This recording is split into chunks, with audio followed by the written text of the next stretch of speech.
ja som tu od rána, alebo od tej 10:00 a pozorne som pozeral tých rečníkov predo mňou tu alebo v tej vedľajšej sále.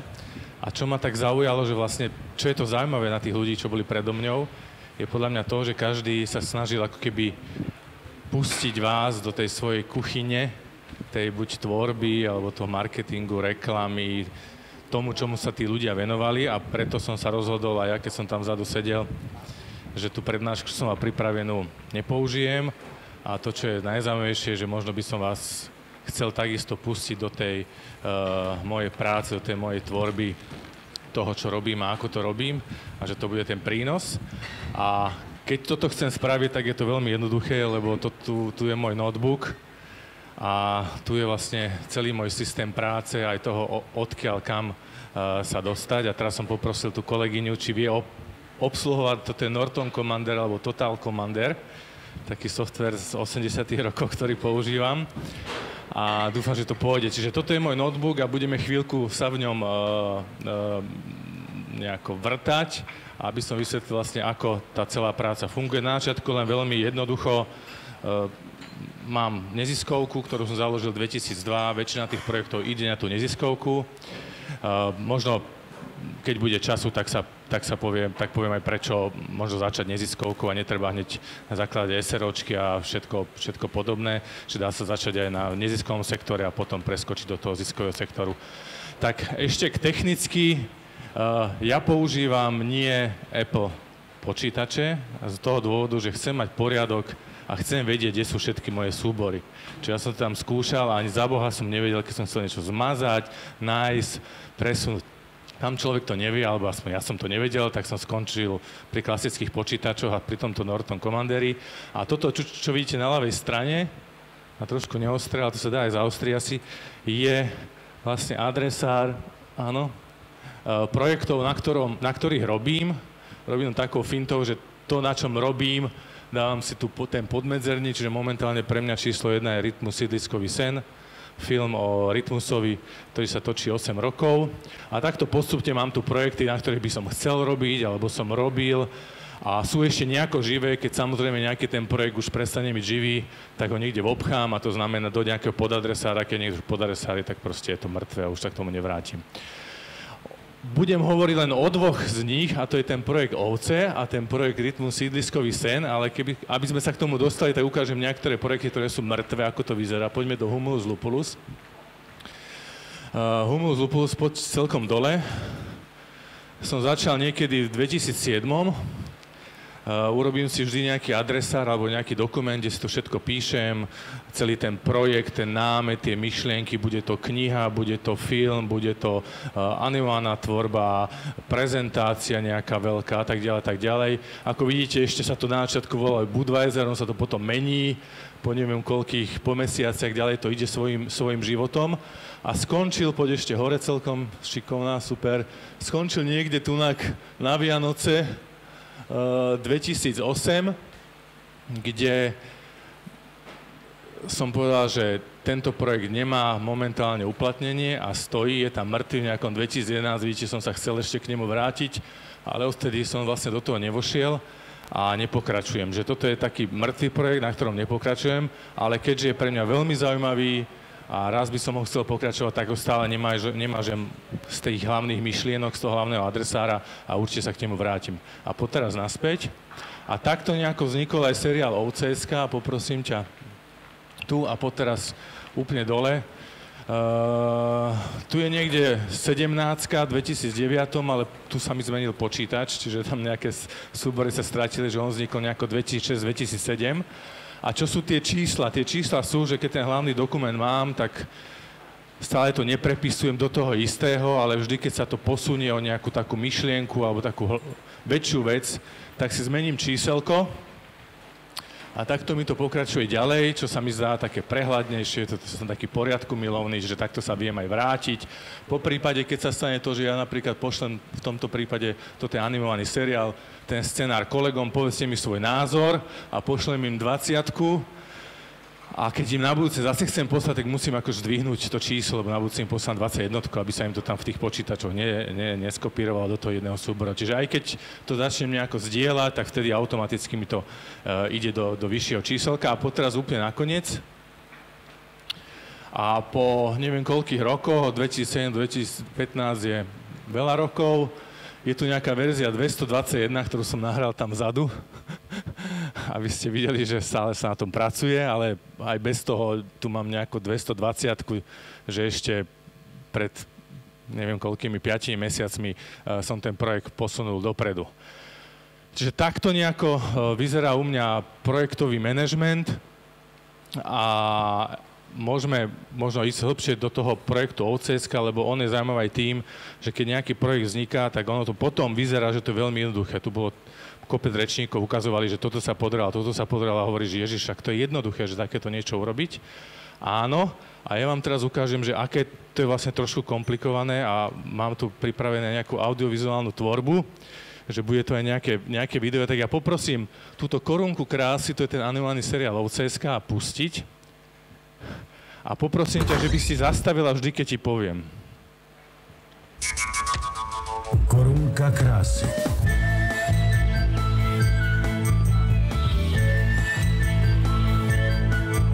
Možno je hlasnejšie, nech to počuť.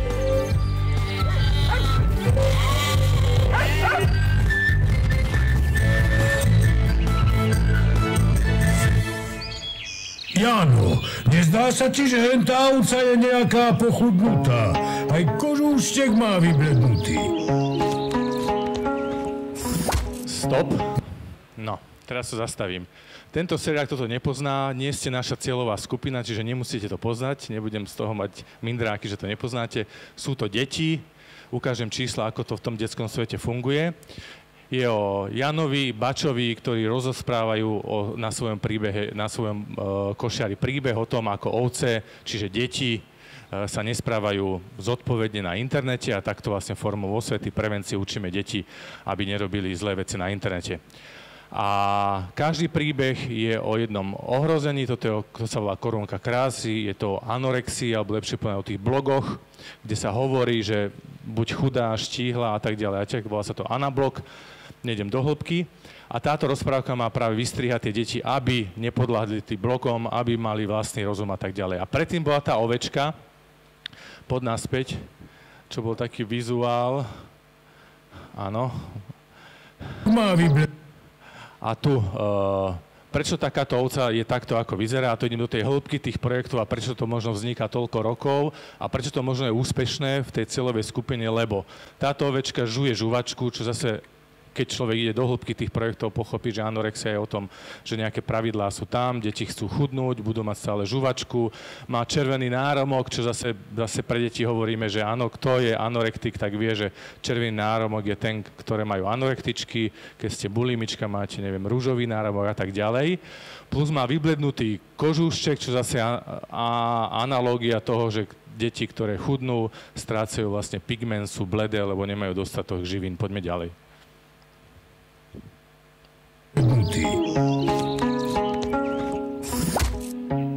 Celý deň pred počítačom vysedám a to možno preto. Na kamarátov kašle, ale za to cvičí do zbláznenia. Možno to má z toho, ako na internete stále bloguje.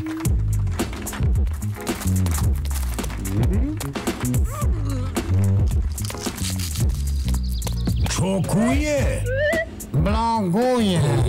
Bloguje? A to je čo za huncúctvo? Bača, to majú ovce na internete také svoje stránky. Tam píšu, posielajú fotografie a vymieňajú si rady, aké byliny treba jesť a ako často, aby ste boli krásni a chudí. Krásny a chudý? Krásni a chudí. A tá naša mistka ide čo želie? Minule som ovce na ďačelinu zobral. Tá aj náravne chutila. Ona ju tiež prežúvala, ale prepnala sa s tým celý deň.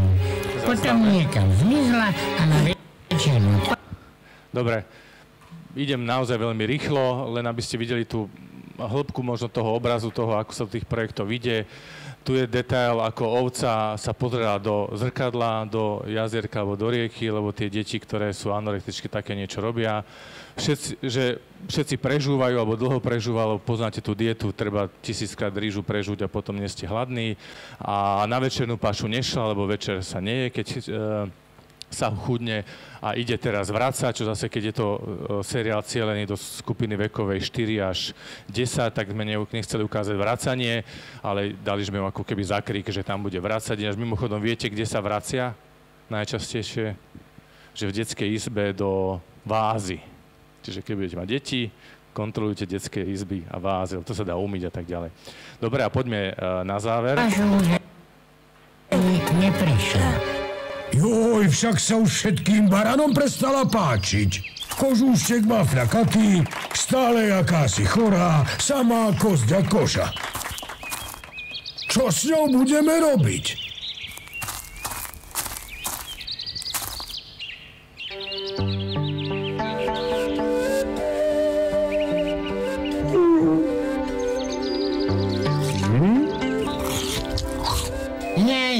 Až mi je ťažko na duši.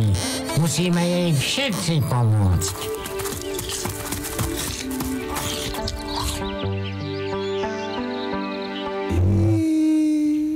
Stop. Prečo barán? Zase do kuchyne. Preto, lebo keď som študoval tie prípady báb, ktoré sa z toho dostali, je tam nejaký 7% chalanov, ale väčšinou baby, tak najrýchlejší spôsob, ako sa do anorexie dostať, je zamilovať sa. Že prichádza barán, ktorý ju tam ako opaluje a potom sa zamiluje, potom prichádza tá romantická scéna, ale vieme, že to nestačí, že nakoniec idú všetci, ktorí by mali pomôcť, zľava ide matka, väčšinou problém anorexie nie je internet, ale proste nejaká sociálna kríza v rodine, rozvoj a tak ďalej, ale väčšinou matka vychováva, je tu frajer, ktorý s krátkou sa jej dostane, sú tu kamaráti a je tu horár, ktorý v jedinej tejto časti oblečený do bieleho, lebo aj psychológ, doktor je tam potrebný, čiže aby dieťaťu zostalo, že dobre, mám nejaký problém, chcem ho riešiť, ale toto všetko, keď tam dám sa aj s doktorom, tak sa z toho môžem dostať. No a teraz ide posledné, čo je v tom seriáli a podľa toho si myslím, že ten seriál je úspešnejší ako ostatné, je to, že nakoniec nám zaznie posolstvo. To posolstvo povie horár a prečo to funguje? Funguje to u deťoch. Keď pustíte deťom rozprávku a potom sa pýtate, o čom bola rozprávka, tak keď pustíte Maťko, Kupko, tak povedia, že na seláši ovce, neviem čo, dojili, ale však aj tu sú sala, že tu je ovce, ale keď pustíte ovce, tak deti povedia, no je to o tom, že ovečka bola na internete a tam čítala, že sa nemá chudnúť, alebo že má sa chudnúť, ale nakoniec, že sa nemá chudnúť. Poviem celé posolstvo z toho príbehu, čo chceme. A preto to dieťa zopakuje, lebo posolstvo zopakuje horár, povie to normálnym hlasom, kdežto je tá stredoslovenčina, ktorou to píšem. Povie to podľa mňa muž, že tam funguje ten mužský princíp, že proste muž to povie tak tráznejšie. Povie to chlap alebo autorita v uniforme, čo je tu horár. Hej? Viete, čo to je, keď zazvoní policajt k vám doma, akože hneď strach. Čiže využili sme toto všetko a ešte mnoho ďalších, aby na konci zaznelo posolstvo. A to posolstvo zostáva deťom v hlavách, že nezostane ten príbeh, že vlk a neviem čo, tu neviem čo, zrkadlo a tak ďalej a zostane to posolstvo, tak poprosím to posolstvo a pôjdeme ďalej. Nadmerným chudnutím si môžete poškodiť svoje zdravie. Skutočná krása nie je v tom, ako vyzeráte, ale aké máte srdce. Naučte sa mať radi samých seba takých, akí ste. Dobre, koniec, ďakujem. Že toto bola ukážka projektu, ktorý takto nejako dopadol. Ja ešte mám tu pripravené v tomto druhom adresári, že prieskum, môžem kliknúť na toto, hej, to je obrázok, že ako to poznajú slovenské deti, toto bolo z roku 2003, že do tej skupiny, kde cielime, že 92% detí pozná, 88% videlo aspoň jednu rozprávku, potom to klesá, samozrejme, a môžeš naspäť a pozrieme aj tu druhý obrázok, že prečo je to takom veľkých číslach, lebo využívame náš na komunikáciu a na šírenie toho všetky kanály, ktoré sú. Čiže nie len slovenská televízia plus regionálne televízii, na DVDčkách to ide do škôl a tak ďalej, samozrejme internet, dostali sme sa do učebníc informatiky, na informatike sa to preberá, v autobusoch sa to vozilo aj po Bratislave, po iných mestách. Ďalšie stránky ako OCSK, potom sme zapojili zoologické záhrady, aby tam bol ten sálaž a ovce, aby to dieťa proste mal vymytý mozog tým seriálom, že nepoužijeme, že dobre máme rozprávku, pustíme ju na YouTube a tam sme skončili, ako tlačíme to vlastne, ako sa dá ďalej. No a poďme na ten ďalší obrázok, tento tu poprosím. Áno. A keď sa tomu venujeme už roky, tak toto je vlastne výsledok, že my sme postupne začali slovenskú verziu, potom ešte maďarskú, potom sme pridali rómsku a to je vlastne nejaká spojka, nejaký most na ten rytmus sídliskový sen, lebo som hľadal, kto by nám to nahovoril do rómčiny. A poznal som vtedy Paťa, tak som poprosil, či by prišiel do štúdia a nahovoril mi to do rómčiny. Tu vznikli 4 verzie OVS-SK v rómčine a tam niekde začala taká vážnejšia spolupráca. Tu sú tie ďalšie jazyky, postupne pribúdajú dabingy. Sme v Číne, sme v Rusku, teraz ideme do Českej republiky, ale samozrejme v iných krajinách sa používajú tie verzie v titulkoch a plus ďalej idú ďalšie veci. Tiež je zaujímavé, že venujeme sa skupinám detí ako aj nepočujúce, že verzia posunkový jazyk, je tam verzia pre nevidiace deti, je to s audiokomentárom a tak ďalej. Čiže dneska niekde na tom projekte OCSK do medzinárodnej nejakého šírenia máme nejakých 1900 niečoho, čo vieme vlastne posunúť ďalej do 24-23 krajín. No a teraz ten most na projekt Rytmus sídliskový sen. Zase, keď ideme senka hore, poprosím ťa, a klikni tam úplne do toho hlavného adresáru. Tak je to projekt, na ktorom momentálne sa pracuje. Zase, keby sa šlo celkom dole, tak tu niekde je... Toto je zaujímavé. Tu niekde je, že začal vznikať scenár. Točiť sme začali v 2006 alebo 2007 a sa točilo a po asi neviem koľkých rokoch som povedal, všetko, čo je natočené, je zle a ide sa od začiatku. A to je zase čaro tej audiovizuálnej tvorby, že niekedy si poviete, že dobre, to, ako som šiel, že proste nemá cenu a má cenu urobiť rytmus. A v 2010 sa zmenila celá stratégia filmu a odtedy ako keby sa dotočil až ten film dodnes. Môžeme zase naspäť nahor. A tu mám ukážku z toho akoby prvého stretnutia s Paťom, takého, že už profesionálneho, keď mi šiel vlastne nadabovať ovce. A môžeme pustiť, ale zase pustíme len, nie je to veľmi zaujímavé, čiže... Daj to sem. Sa rómskou kultúrou, zásadne nie problematikou. Takže to, aby si vedel, čo sa... Dobre, povedz mi, odkiaľ pochádzajú cigáni. Cigáni, pôvod je z Indie. Ale z Indie u nás už nič nespája. To je priepas 1000 ročí. Jasné. Dobre, nastavme. A ešte možno k tým projektom treba pristupovať s otvorenou hlavou, lebo napríklad táto otázka vznikla tu, neviem kedy, 2009-10. A viete, kde skončil film Rytmus sídliskový sen, posledná scéna, kde bola natočená? V Indii. Čiže o 5 rokov sa k tejto myšlienke ako keby vrátilo veľkou obklukou a vo filme uvidíte, že prečo sme vlastne s Paťom skončili v tej Indii a niekde tu možno je ten začiatok. Čiže toto môžeme tiež zavrieť. A mám tu teraz pripravený vtip. Môžeme to pustiť, že ako sa prepojili OCSK s filmom. To je celé. Mohol si to ešte raz, lebo to bolo tak krátke, že to sa nevšimli pozrieť. Že to je niekde ovce a to je aj rytmus v jednom. Je to scéna, ktorá bola pripravená do časti Paťovho narodenia, že takto nejako to vyzeralo vlastne v brúšku jeho maminy. Toto sa vo filme neukáže, už nemusíme toľkokrát, až tak vtipné to nie je. Že vo filme sa to neukáže, ukáže sa nejaká iná verzia. Zase na druhej strane ma mrzí, že keď som videl trailer na Local Filmis, že je tam aj narodenie a vyzerá to presne ako toto. Akurát toto vzniklo, neviem, no toto možno, je tu nejaký dátum, no vzniklo to 2009-10 toto je verzia, možno so zvukom alebo čo. Čiže nápady sa aj tvoria tak, že niekto príde na to isté, to sa stáva. No a v súčasnosti pracujeme na tom filme, čo ako tam, že prečo od oviec k rytmusovi a prečo opäť je to nielen film, ale je to projekt, lebo si myslíme, že týmto filmom vieme osloviť veľkú skupinu ľudí od 12 do podľa mňa 40, čiže Patrikových rytmusových rovesníkov a chceme im niečo tým filmom povedať, zase niečo vážnejšie, možno niečo, čo by mohlo pohnúť s tou spoločnosťou, že to nebude určite nejaký piedestal jeho slávy a tak ďalej. To som točil tých prvých 3 roky, čo už sa z adresáru zmizlo, je to úplne o niečom inom. A keďže sme sa dohodli tu s organizátormi, že to všetko sa uvidí na internete a už neviem, o 10 dní, tak môžem vám ukázať niečo, čo uvidíte o 3 dní. Áno, plagát. Áno, na celé. Aha, tak ináč na celé. Dobre, čiže toto je plagát Rytmus sídliskový sen, ktorý bude mať premiéru zrejme túto stredu.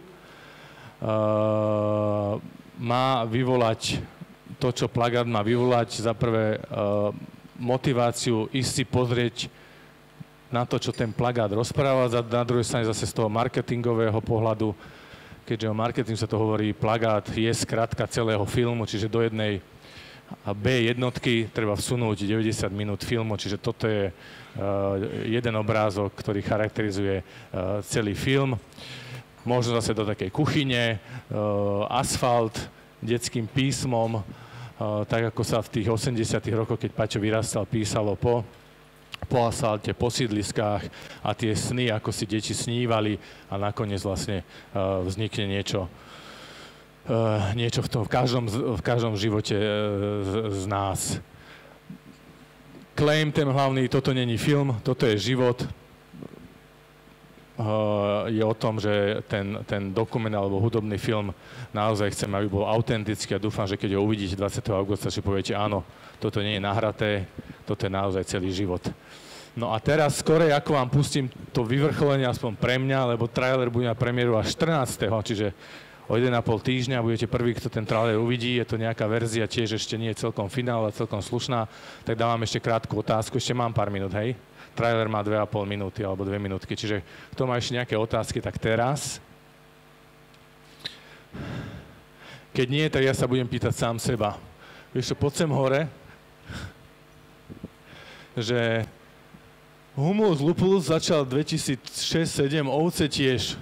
Tunak máme za sebou 24 časti, krát 3 minúty, 72 minút animácie, celovečerák urobený, 2 knihy, gigantický web s návštevou v 24 krajinách, kopec jazykovej mutácie a tak ďalej. A prečo Humulus Lupulus je tam, kde je, že nikto nevie ani, čo to je. Je to náš latinský chmel. Preto, lebo tu som zohnal peniaze.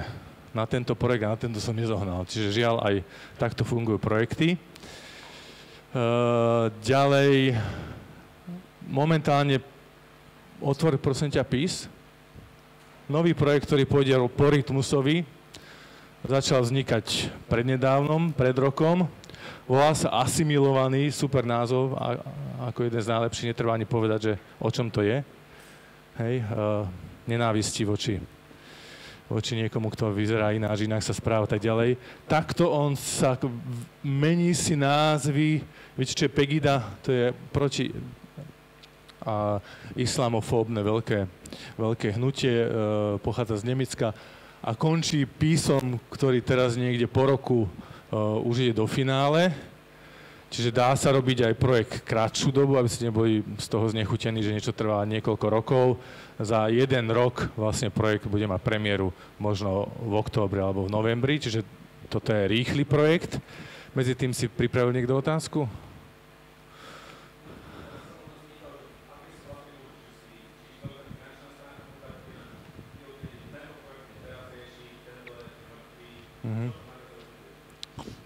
Že prečo sa vyberám pre ktorý projekt, je otázka do mikrofónu. áno, financie sú veľmi dôležité. Dôležité je vlastne v ktorej oblasti ako keby človek si buduje tie svoje projekty, lebo neviem, tu sme mali úlet, toto je budovanie, rozvoj demokracie v arabskom svete, to sme robili v Tunisku po arabskej jari. Čiže mali ambíciu ísť do arabského sveta a proste budovať demokraciu, ale neboli sme tak silní v tej myšlienke, aby sme vybavili ďalší projekt a ďalšie peniaze a ďalšie. Hej, sme silní v tej myšlienke alebo v týchto projektoch, že deti, osveta, prevencia, audiovizuálna tvorba. Čiže dá sa vyskúšať niekde inde, aj sa podarí zohnať nejaké peniaze a urobiť projekt, ale posunúť sa ďalej potom vždy trošku trvá a ešte druhá vec, že keď takto človek má tie myšlienky v hlave a tie projekty, tak potom prirodzene to dávaš ako keby dopredu do tých projektov, ktoré sú. Čiže treba mať určite zásobník námetov, buď takto, alebo na papieriku. Ja poviem jeden krásny príklad od Svieráka. Kto pozná film Vrchni prchni? O tom, že čašník, neúspešný predajca, chudobný predajca kníh, v reštaurácii zrazu museli zaplatiť, lebo bol oblečený ako čašník a potom to využil a začal zarábať a krásny film, najväčšia komédia v Česku, myslím, bola vyhodnotená za 20 rokov, za 30, za 40. A nápad vraj, že Svierák dostal tak, že keď na vysokej škole išiel po skúške zapiť skúšku, tak prišli za ním, lebo bol v obleku a prišli za ním a chceli platiť a on sa zapísal. A od 30 rokov, 40 rokov natočil film, ktorý je najúspešnejšia československá komédia všetkých čias a toto stačilo, hej. Čiže napríklad dnes som tu vzadu sedel a takú myšlienku dostal, keď to poviem a povie to vonka, tak už to nebude prekvapením. Ten fínsky film, je tu ten prednášajúci, že niekto odložil všetky veci, zbavil sa svojho starého života, bol holý a z toho skladu si mohol každý deň jednu vec brať a budoval si kariéru znovu. Vieš, čo ma napadlo?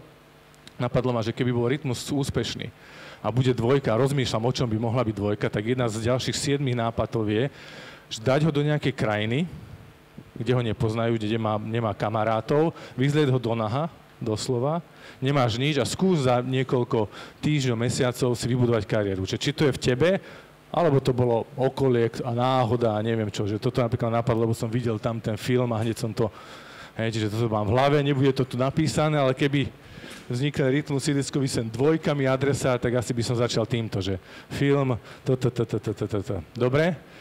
Posledné 2 minúty. Ešte je otázka?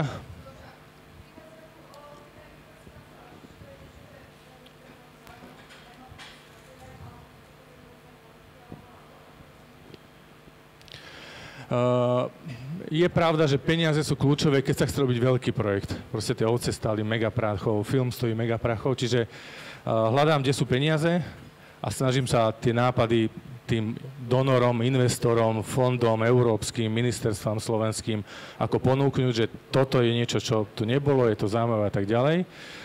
Ale na druhej strane mám myšlienka ako Humulus Lupulus, ktorý proste 7-10 rokov stojí niekde, ale tiež ho ponúknem raz. Akože určite treba mať to v hlave, treba si držať tie nápady, možno sa rozprávať. Zase teraz, keď som to o tom tu porozprával, tak chvíľku budem o tom snívať niekoľko týždňov, že boha, taký dobrý nápad a stojí mi to tu. Že treba mať nápady, treba mať myšlienky, treba mať sny a ono to potom príde. Také motivačné a blá, blá, ale je to pravda asi. No? Aha, neziskovka. Neziskovka sa dá začať podnikať neviem koľko stojí kolok na občianske združenie, 60 €, hej, čiže za 60 € máš ičo. Hej, všetci si pýtajú, máš ičo? Takže nemám ičo, však mám len nápady, hej, čiže netreba SROčku a neviem čo, a ešte aj daňové priznanie, keď nič nerobíš, tak neviem, či sa nemusí dať, alebo dá sa 0, alebo je to veľmi jednoduché. Je to také zavádzajúce trošku, že z tohto nič nebude, akože dá sa prejsť, ale dá sa s tým začať. Veľa tých podporných projektov po ministerstvách sú výzvy, ja poviem príklad, ministerstvo vnútra, každý rok 5,8 milióna € dáva, aby prevencia kriminalita, osveta a tak ďalej. Ministerstvo školstva dáva neviem koľko miliónov €. Že sú tam tie peniaze, síce malé, ako toto je veľký peniaz, ale rozdelí sa to medzi neviem koľko firiem a neziskoviek, čiže sú tam tie peniaze, dá sa po ne požiadať a príde prvých 3 000 €, potom 5 000, podarí sa 10 000 projekt a tak postupne sa ako keby dá to budovať. Čiže je to výhoda, je to jednoduchšie, ľahšie a človek vie prísť niekam povedať, že dobre, urobím to, pošlite mi faktúru, hej, alebo dajte mi darovacú listinu, darovacú zmluvu a dajte mi peniaze, ja to urobím. Čiže je to podľa mňa rýchle, jednoduché. Môžeme ísť. Dobre, čiže teraz celosvetová premiéra, by som mohol povedať až, traileru Rytmus sídliskový sen. Skôr ako to pustíme, to je naozaj 2 minúty, poviem, že film má premiéru 20. augusta, na Slovensku aj v Čechách, dokonca v Čechách asi jeden jediný slovenský film, ktorý sa dostal do kinodistribúcie. Veľmi nám tam neveria, lebo slovenský film a kino je proste veľká nedôvera. Ja poviem napríklad, Češi na české filmy, keď je nejaký dobrý, tak príde, že 1 000 000 Čechov. Aj dva bolo, ale tak na dobrý film príde 1 000 000. Na dobrý slovenský film Slovákov príde do kín, že 100 000. Že taký to je prepad dôvery diváka slovenského v slovenské filmy oproti dôvere českého diváka. Čiže toto chceme prelomiť. Ďakujeme chalanom, ktorí urobili Demitru 38, že tiež urobili akoby také otvorenie dverí, urobili 100, takmer 20 000 ľudí, čo je 4. najnavštevovanejší film v histórii slovenskej kinematografie. Pred ním je len Bátorička, Fontána pre Zuzanu z 93. asi 2 a ešte jeden film. Dobre, a teraz ten trailer, ešte k tomu niekto má nejakú otázku, lebo potom sa odmlčím. Dobre, tak celosvetová premiéra traileru, poprosím nenahrávať, ešte 10 dní je to tajné. Môžete to pustiť. Sedím práve pred počítačom a pozerám si môj časozberový dokument, ktorý sa točil 8 rokov. Páťa tam hača? Jeho otec biologicky zelhal. Čačo, ty si napíš. Mama to akože malo dosť ťažké. Môj brat ríšavý, sestra tiež ríšavý, kokos a čierny úplne, vieš. Pozor, Patrik! Padneš tam. V 18 rokoch zistil som, že môj foter je cigán. Šok. Patrikov otec, keď som potreboval súhlas od neho, teda, že chcem si Patrika osvojiť, bez problémov nám to podpísal a ešte sa vzdal vlastného syna. To nás nepozná. Ozaj si bude myslieť, že on utekal z domu. Minimálne 3-krát. No, som chcel v tej vyskočiť do okna, to si pamätám. Bol som úplne, že bezradný. Mám na to nepríjemné spomienky.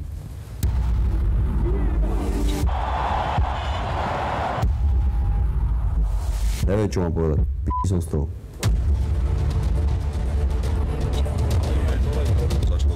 Má som podlomený kolená. Môžem sa ti ozvať nejaké? Určite. Čiže na to trestné, že som povedal, že môj fotér sa do 18 km nestaral. Čiže na to trestné, že moja mamka ma v živote nezabrala na dovolenku. Tak tu napísal e-mail, celé natáčanie filmu stopol, zastavil to.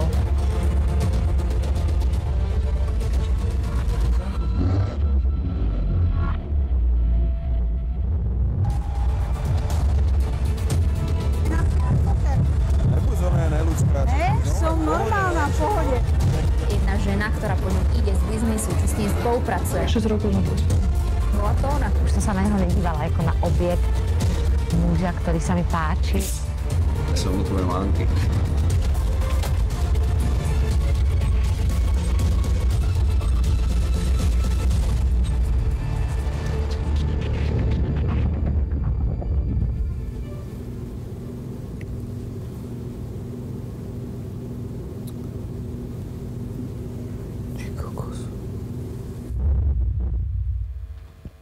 Dobre, ďakujem za pozornosť.